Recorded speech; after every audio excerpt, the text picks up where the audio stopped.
Hi everyone, welcome to the Principal Video Podcast or Videocast. Today's topic is getting the most out of open house. I'd like to welcome our guest today. First, Mrs. Beth Shaw, who is not only a school counselor but an 8th grade parent and the proud parent of Rachel. Welcome, Beth. Hi, thank you. And Kristen Monafico, the proud parent of both 7th and 8th graders, Dominic and Dante, who Correct. are, so you've been here for a couple years as a parent. So thank you both for coming and being part of this opportunity to talk about open house. So let's start. Beth, would you start, can you talk a little bit about, from your counselor standpoint, what is the purpose of open house? I think one of the most important purposes of the open house is it's the ability to come in and have that face-to-face contact with the parents and the teachers, to open that communication, to start the sort of initial communication and get that going between the parents and the teachers. Great. Kristen, can you talk a little bit about, you went through open house last year, so walk us through because each school is somewhat unique. Each open house is different. You were at Windermere and now you're at the middle school. So describe how this open house operates and what your experience was like. This open house is different because you actually follow your child's schedule, a sample day for that individual, for your child. You go class to class. You have a few minutes in each room to kind of get a feel for what the teacher's expectations are for your child, and to understand sort of the stresses that they will encounter that first week going class to class. It can be a little chaotic in the hallways, and as a parent, it was fun to see other of your friends who are parents, and when you see them in class with you, you have an idea of who your child's going to be sitting with or able to share work with or knowledge throughout the school year. The best advice for the open house is to come early. Get here as early as you can. It is crowded, isn't it? Yes. We have such great parent turnout that ultimately that is good advice, because there are some people parked on grass around here, and the neighboring church is good enough to allow us to use their parking lot, so use their parking lot as well. Beth, being a parent now, let's use that lens for you. Okay, so what's your favorite part of the open house?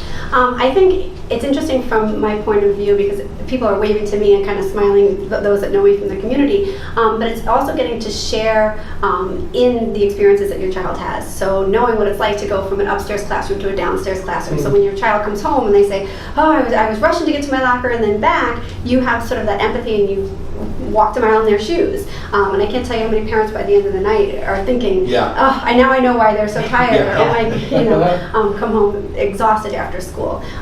But it's a happy night, a lot of smiles, a lot of empathy for their kids about what they're going through. Yeah, well, I think our hope is for open house is to give you a parent, so what is it going to feel like to learn in this classroom? And our ultimate hope is that you say, gosh, I want to take that class.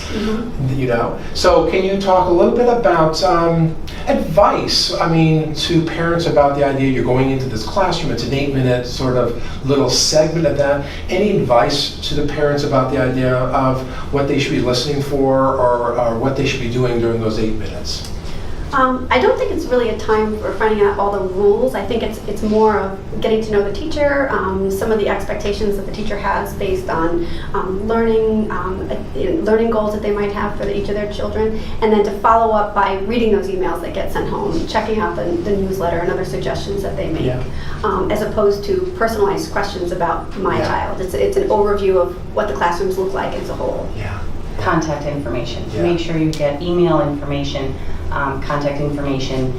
It's super important, as Beth just said, to maintain that level of communication initially from the start of the school year and to carry it through.